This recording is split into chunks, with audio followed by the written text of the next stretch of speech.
So it's my honor to call on the leader of the Miriam Institute, Benjamin Anthony, to introduce our speakers and perhaps a word about the Miriam Institute.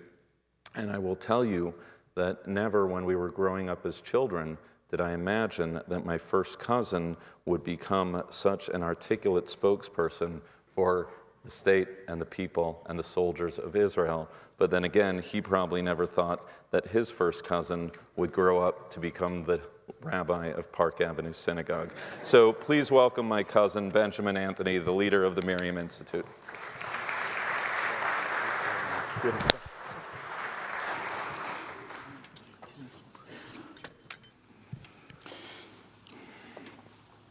Shabbat Shalom to everyone here. Just to close the loop on that so everybody's clear, my mother, Rabbi Cosgrove's mother, are sisters, but my mother is taller than his mother. My friends, it's a great honor to be here in arguably the most esteemed synagogue in North America. Unfortunately, tragically, we have speakers here today who would rather be anywhere but here to talk about the subject they're about to share with you. Before I introduce them, I want to express my profound thanks to the families of the Meiman Bar Mitzvah, the Salamakaro Bar Mitzvah, and the Lipman Bar Mitzvah.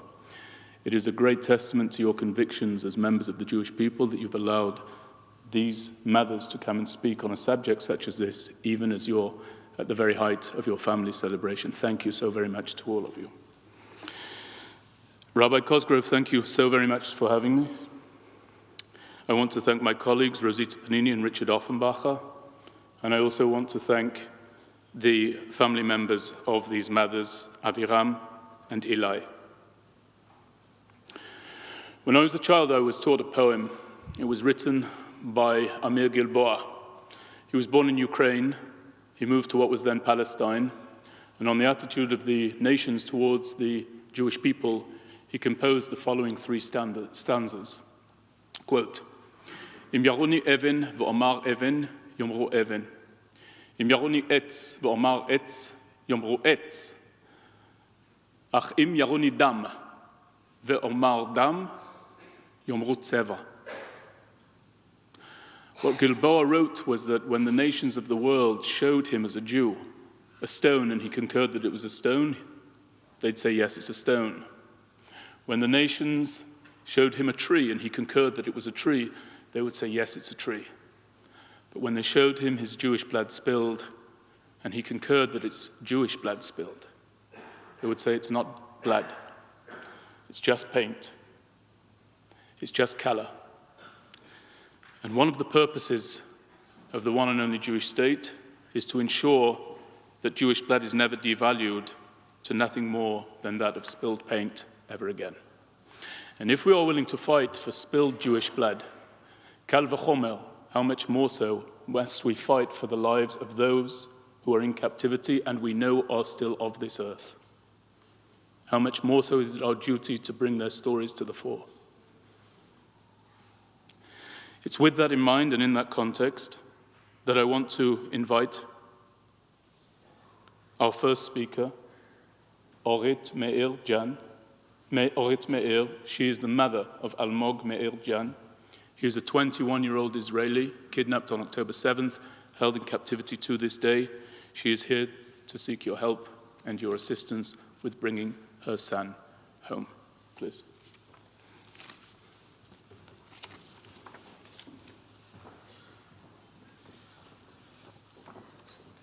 Shabbat Shalom to everyone.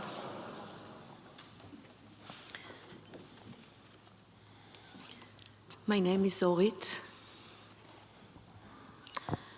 and this is my son Almog. 3 months ago, it was Friday night, 6th of October, we sat together for dinner. And my son was on a rush.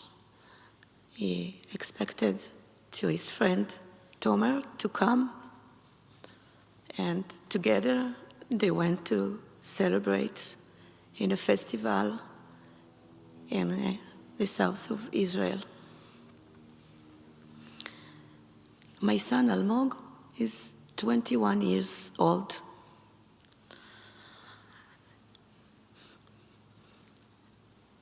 He was between works and actually was looking for a good job for him.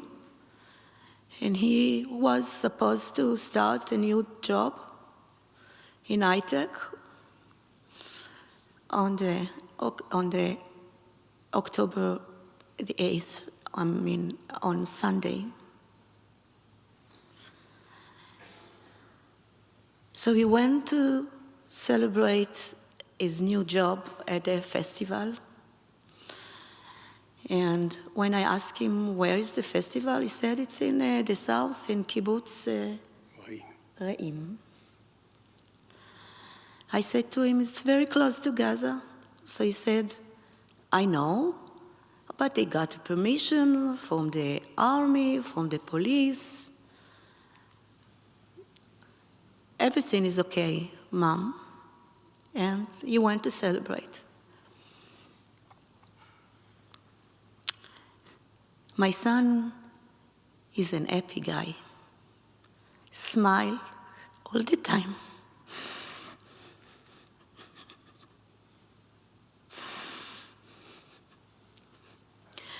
Take life very easy. He has lots of values, sensitive, smart, and strong. He loved music. He liked to dance. He used to go everywhere. To the south, to the north, he went to dance. He even danced, he even sing when he take a shower. And I like to listen to his voice while he's singing.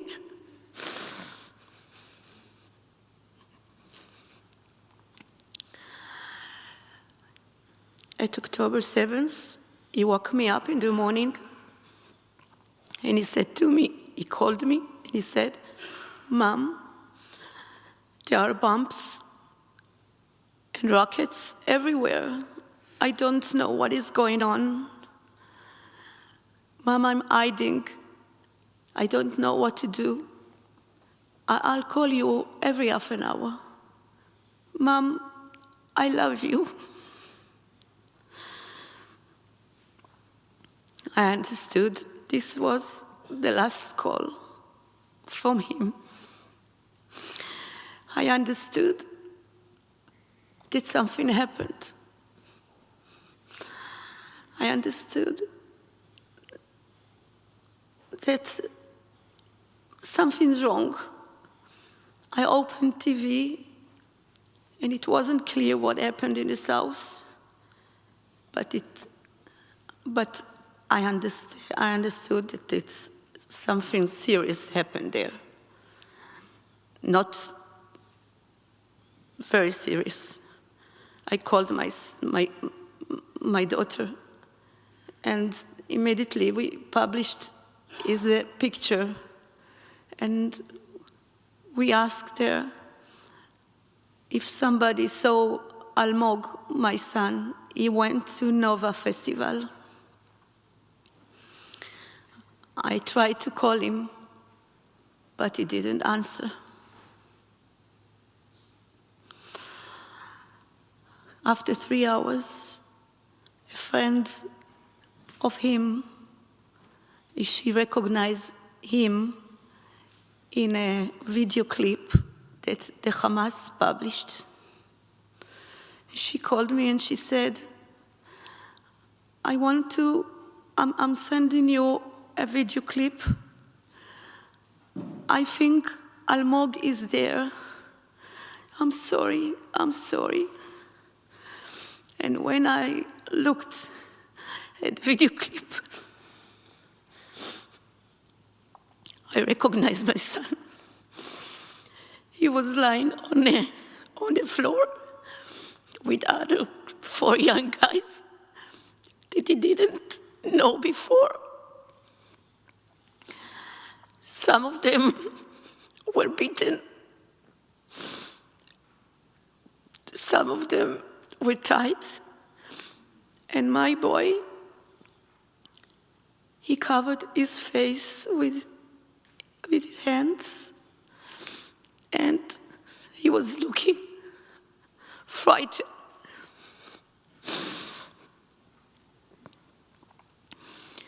This was the moment that I understood that my life are going to change. It won't be the same. My boy is in the Hamas land.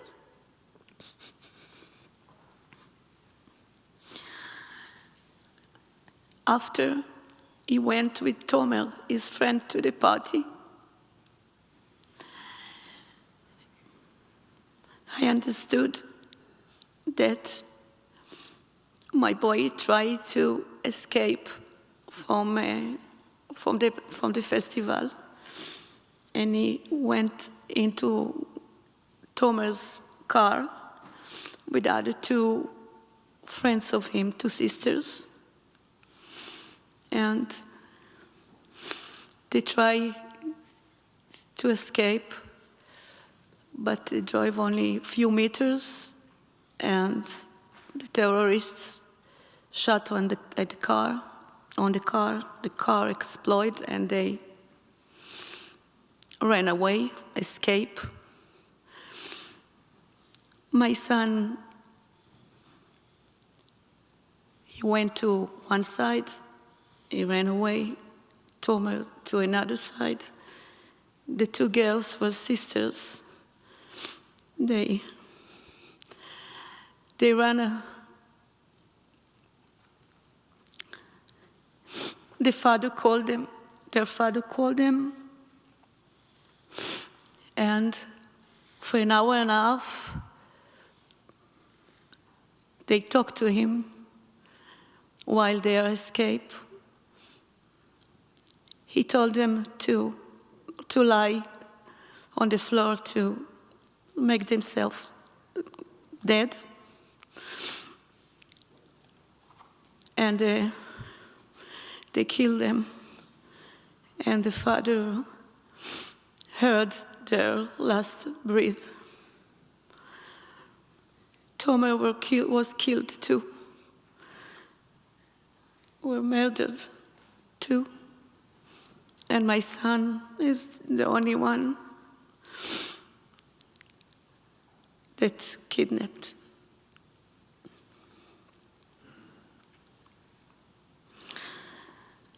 Hmm? 90 days passed. I don't know anything about him. I don't know if he eats, if he sleeps, if he brushes his teeth, if he takes a shower. I just know he's alive, but nothing, more details I don't have. I came here to tell my story. It's important to me that you tell my story to all the world. I want that awareness to this story, to what happened in Israel. I want that everyone knows about what happened, about our tragedy.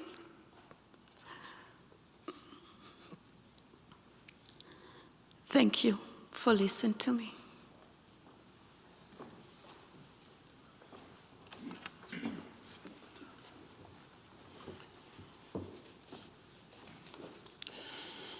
Thank you, Orit. I'd like to invite Galia David, mother of Evvatar David, who will be joined on the bima by her son, Eli.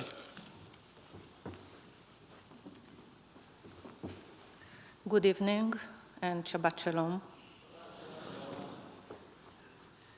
First of all, I want to tell you about Evvatar, my son,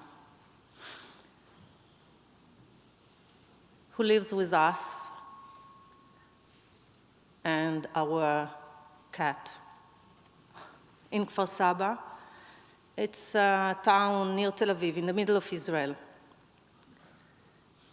Evvatar is a charming boy. You can see his smile.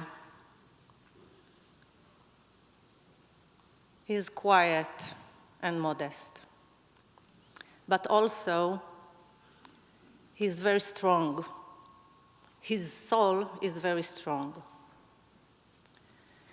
He got a lot of friends.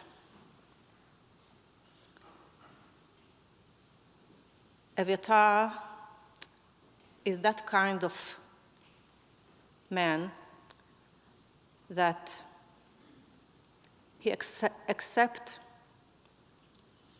everyone, and it doesn't matter who is the person that standing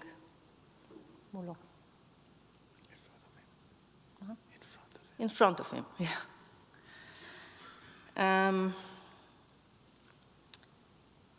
He loves life. He plays the guitar and works in a cafe. He saved money for the big trip. He was supposed to be in Thailand this time. And in this time is in the Hamas captivity. In the 6th of October, it was Shabbat dinner and also Simchat Torah. We all sat together and we used to, Evvatar is playing the guitar. Eli plays the piano. And we used to sing after the dinner every Friday. But this evening, it was in a rush because he wanted to go and get other friends to the party with him. In the 7th of October, we woke up because we heard the alarm, and in our area, it's really rare to hear this alarm. And we go to the bomb shelter, and then I text him what is going on, and he texts me back, they are blowing the party. After a few minutes, I asked him what's going on, because I realized that it's not a usual situation. And he said to me that, he texted me that they are prepared to going home. That was his last message to me. I tried to call him a few times and no answer. And I was terrified because we saw on TV that something awful going on, a lot of injured people, a big chaos.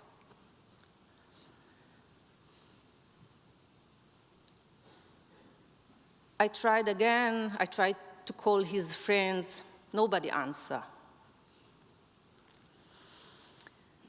I think my last message to him was that there is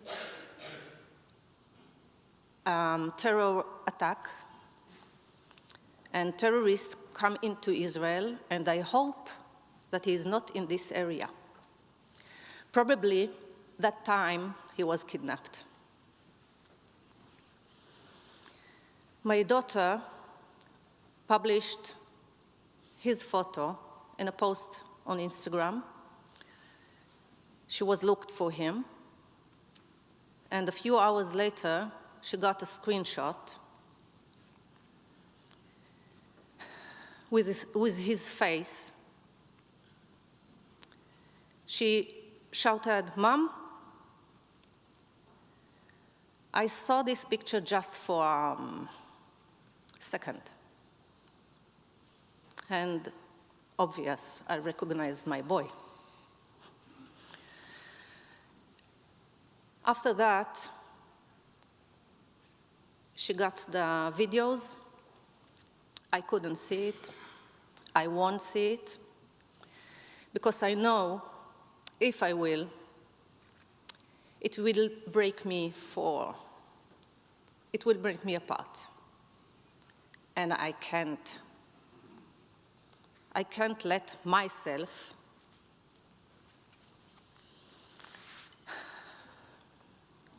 to break. Eli, my son, he saw these videos. He saw his younger brother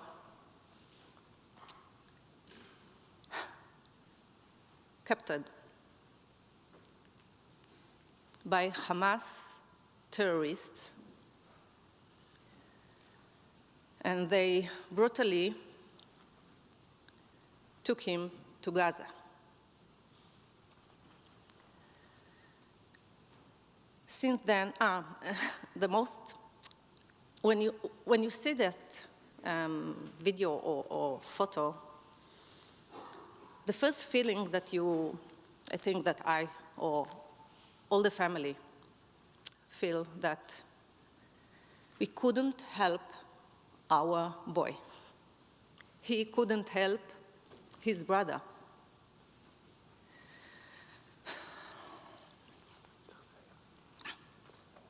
Okay.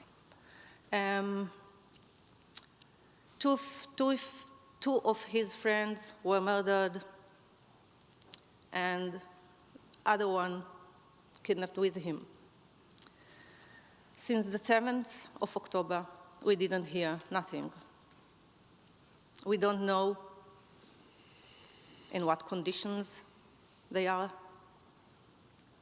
We know that every minute is critical.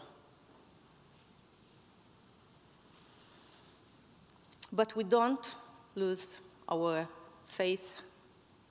We believe that they will come home as soon as possible. And we need you to tell our story. It must stay on the headlines.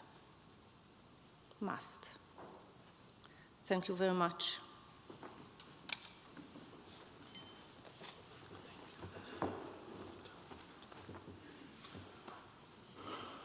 Orit, Galia, we pray every week at this time, and we pray there will be a day, please God, soon, that your sons will be home, and that we will welcome them into your home, and that day that they'll be welcomed here to tell their story as they sing and celebrate Shabbat with us and with the Jewish people.